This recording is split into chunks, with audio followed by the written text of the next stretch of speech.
Salmo 137:7 dice, hablando Jehová, al pueblo de Israel a Jehová, pidiéndole al Señor, acuérdate de esta situación, Señor. Cuando uno oraba, estaban haciendo eso en el Salmo 137:7, dice, oh Jehová, recuerda contra los hijos de Edom el día de Jerusalén. Están clamando ante él. Cuando decían, arrasadla, arrasadla hasta los cimientos. O sea, ellos mismos gritaban y decían, acábenlos, ¿verdad? Destrúyanlos. Debido a esta traición, además de su orgullo y su impiedad, Dios hizo caer sus juicios sobre Edom. Esta profecía se cumple en el siglo segundo antes de nuestro Señor Jesucristo, y la nación edomita fue completamente destruida. Completamente la destruyeron cuando se levantaron todos los reyes.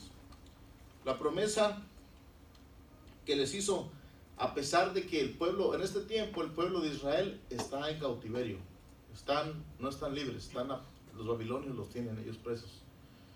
Pero a pesar de esta promesa o esta profecía que le está haciendo al pueblo de Edom, en esta misma palabra hay reconfortamiento para el pueblo de Israel. Dice el 19 y el 21. Dice, el 19 y 21 dice, y los del Negev poseerán el monte de Saúl. O sea, ellos van a poseer el monte de lo que era Edom, su debido tiempo.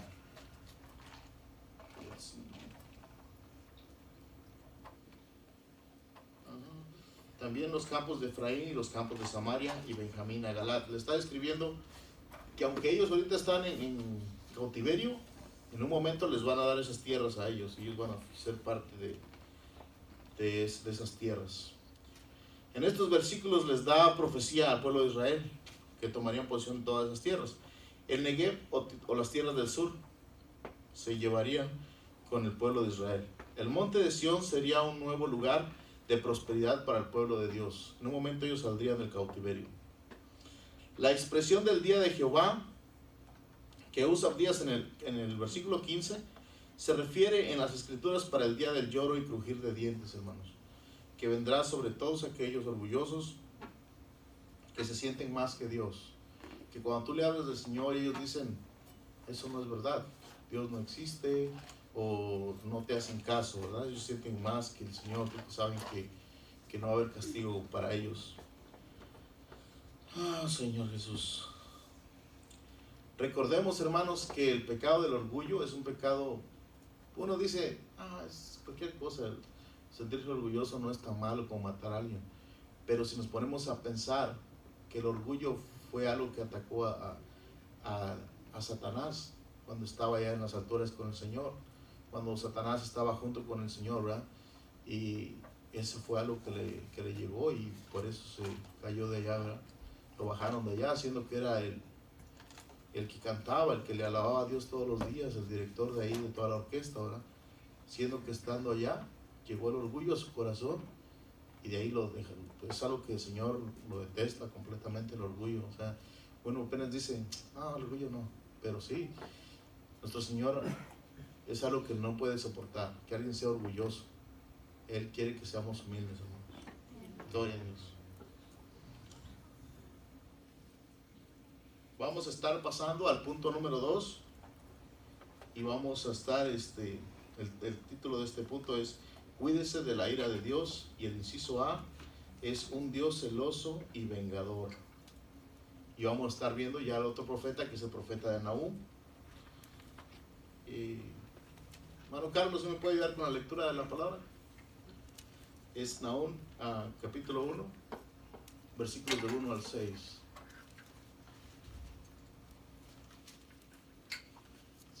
Amén. Cuando esté listo, la puede leer, por favor.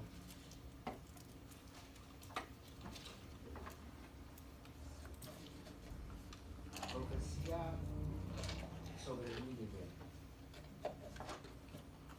Libro de la visión de Nahum de Ecos. Jehová es Dios celoso y vengador. Jehová es vengador y lleno de indignación. Se venga de sus adversarios y guarda enojo para sus enemigos. Jehová es tardo para la ira y grande en poder, y no tendrá por inocente al culpable. Jehová marcha la tempestad y el torbellino, y las nubes son el polvo a sus pies. Él amenaza al mar y lo hace secar, y langosta todos los ríos. Basán fue destruido, y el Carmelo y la flor del Líbano fue destruida. Los montes tiemblan delante de él, y los collados se derriten. La tierra se conmueve a su presencia, y el mundo y todos los que en él habitan. ¿Quién permanecerá delante de su ira? ¿Y quién quedará en pie en el ardor de su enojo? Su ira se derrama como fuego, y por él se hienden las peñas. Gloria a Dios. Gracias, hermano. Muchas gracias. Qué palabra tan fuerte, ¿verdad, hermanos? Vamos a estar viendo al profeta Nahum, que debería de ser la continuación de Jonás. Si conocemos bien la historia de Jonás, él tuvo que ir a hablarle al pueblo de Nínive para que se arrepintieran, ¿verdad? Otro pueblo que era enemigo del pueblo de Israel. Siempre andaban haciendo cosas malas. Se dice que no ha habido otro pueblo tan malo como ellos. Y para que lo mencionen de esa forma es algo fuerte, porque hay pueblos muy malos. Pueblos que están contra los cristianos y los matan. Hay muchas infinidad de problemas allá afuera, de pueblos malos, pero dice que ese pueblo de Nínive era malo. Y le dice el Señor a Jonás, ve y dale profecía a ese pueblo. Es como decirte, ¿sabes qué? A tu peor enemigo, al que te ha hecho lo peor, en el trabajo, alguna persona, porque no somos monedita de oro, dice el dicho, para caerle bien a todos. A esa persona que te ha hecho mal, ve y dile que se arrepienta y que el Señor lo va a perdonar. A esa persona. Como ya sabemos, Jonás dice, ¿cómo le voy a decirle profecía a alguien que es mi peor enemigo? No, que se vaya al infierno, al pecador, ¿verdad? Es lo que pensaba Jonás. Hace lo contrario y como bien ya sabemos, al último termina yendo allá, ¿verdad? Y les da profecía.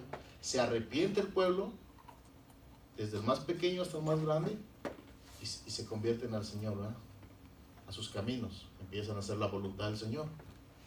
Pasa una generación, pasa otra generación, y es como el cristiano que se entrega al Señor y empieza a caminar bien. Pero después, sabemos un dicho fuerte, ¿verdad? Es como este animal que regresa a su, ¿verdad? Lo mismo. Este pueblo de Nínive ya se había arrepentido, ya la tenían hecha, estaban bien con el Señor. Pero se vuelven y empiezan a pecar de nuevo. Y empiezan a hacer lo malo de nuevo. 150 años aproximadamente después. Esta profecía de Nahum sería la continuación del libro de Jonás, porque es por el mismo pueblo. Es cuando Nahum viene y les empieza a hablar de su palabra otra vez. Dice, la profecía de Nahum fue proclamada alrededor del año 630 a.C. y trata acerca de la destrucción de Nínive. Aunque 150 años antes ya Jonás les había profetizado la destrucción y desgracia, si no se arrepentían, los ninivitas le hicieron caso a Jonás y se arrepintieron, como bien sabemos, todos desde el más chico hasta el más grande. Pero pasó el tiempo y volvieron a lo mismo de antes, o quizás peor. Porque cuando alguien se regresa del pecado, hermanos, el Señor limpia la casa, limpia tu cuerpo, limpia tu lugar. Pero si te regresas al camino de antes, los demonios se meten, entran a tu vida y entonces eres lo peor. No como eras antes, eres peor que antes. ¿Por qué? Porque conoces al Señor y su palabra. Sabes lo que no tienes que hacer. Y por eso estás pecando doble, porque sabes lo que no tienes que hacer, lo estás volviendo a hacer. El Señor nos libre de situación, hermanos, que nos ayude a hacer su voluntad. Gloria a Dios. La profecía de Nahum se centra mayormente en el carácter de Dios, que Él es soberano, paciente y misericordioso. Sin embargo, cuando nosotros persistimos en el pecado, Él es un juez justo, hermanos, y procede con juicio. Este es una característica importante del carácter de Dios. Gloria a Dios. Nahum 1:2 dice, describe a un Dios celoso, y no es un celo como el de la pareja, ¿verdad? O como alguien que cela a su esposa o su esposo, o cela a su mamá o a su papá. No es un celo de ese tipo. El celo de él es muy diferente. Gloria a Dios. Es un celo de amor. O sea, el Señor no comparte a su creación. Él no comparte lo que Él hizo. Muchos de nosotros nos admiramos por lo que es la creación en sí. Las galaxias, ¿verdad? La luna, cosas de ese tipo. Decimos, oh, ¿cómo le haría el Señor para crear todas esas estrellas y que no se caigan? ¿Cómo le hizo? Hay explicaciones. Y decimos, eso es lo que el Señor hizo, que tiene más valor. Pero no, lo que tiene más valor somos tú y yo. Somos nosotros. Por más pequeños que nos veamos en este mundo tan grande, en este espacio tan grande, nosotros somos lo que tenemos más valor. Porque dice, envió a su Hijo unigénito para que no nos perdamos, para salvarnos, a su único Hijo que Él amaba. O sea, su Hijo lo puso por nosotros. Hemos de tener un valor grandísimo, hermanos. Amén. Y somos la creación más perfecta que puede haber. El hombre, decimos, la mujer es lo mejor que ha creado el Señor. La mujer dice el hombre, pero en realidad somos los dos. Si nada más nos podemos a pensar, nuestro cuerpo, cómo funciona, nuestra piel, cómo tolera temperaturas altas y bajas. Si tenemos frío, le empieza a crecer vello. Si no, empezamos a quedarnos lampiños, ¿verdad? Sin pelo.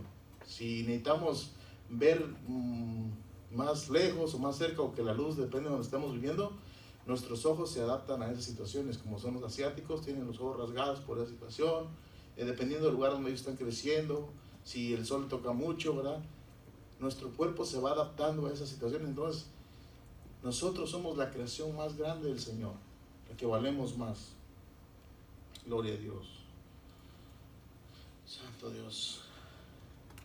Aunque Dios es misericordioso, hermanos, y pacientes, termina juzgando al pecado en su momento, aunque nosotros, como les decía anteriormente, pensemos de que no, nunca va a llegar mi juicio, nunca va a pasar nada.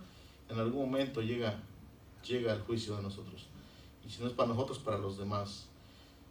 Dice en los versículos 4, 5 y 6, describe con vividos detalles la ira de nuestro Dios, celoso. Su ira es tal que nadie podrá quedar en pie ante Él.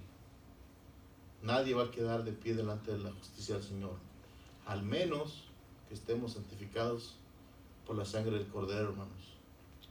Si nosotros aceptamos al Señor en nuestro corazón, la única forma de estar delante de su presencia en el juicio, en ese día.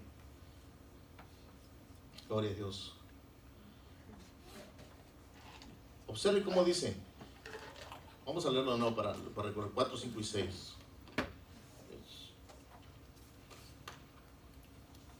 Dice, Él amenaza al mar y lo hace secar y angosta todos los ríos, o sea que lo seca. Basán fue destruido y el Carmelo, son nombres de montes, hermano. Y la flor del Líbano fue destruida, se terminó la flor del Líbano. Los montes tiemblan delante de Él y los collados se derriten. La tierra se conmueve a su presencia y el mundo y todos los que en él habitan. Cuando el Señor hace justicia, tiembla todo, hermanos. Toda la naturaleza está sobre su control. Él puede hacer secar los ríos y los mares, hermanos. Él hace temblar las montañas, y no solo las montañas, las placas tectónicas, las que están abajo, Él las puede hacer mover también. Estas dramáticas imágenes nos llevan a las preguntas del versículo 6. ¿Quién podrá quedar de pie delante de su juicio de Él? Cuando trataron de traducir la palabra de Dios, usaron 4 palabras en estos versículos que todos significan ira, pero son diferentes formas. Indignación, ira feroz y furia. O sea que está hablando de enojo, un enojo fuerte. Cuando el Señor hace justicia y ya está cansado, lo hace y dice que no se presenta otra vez a hacerlo de nuevo. O sea, lo hace y lo hace bien hecho. Va a destruir algo y lo destruye de raíz. No le corta el tallo para que vuelva a crecer, lo destruye completamente. ¿Quién podrá estar de pie ante su enojo? Dice. Conociendo todo esto, ¿cómo debemos de actuar los cristianos frente al pecado?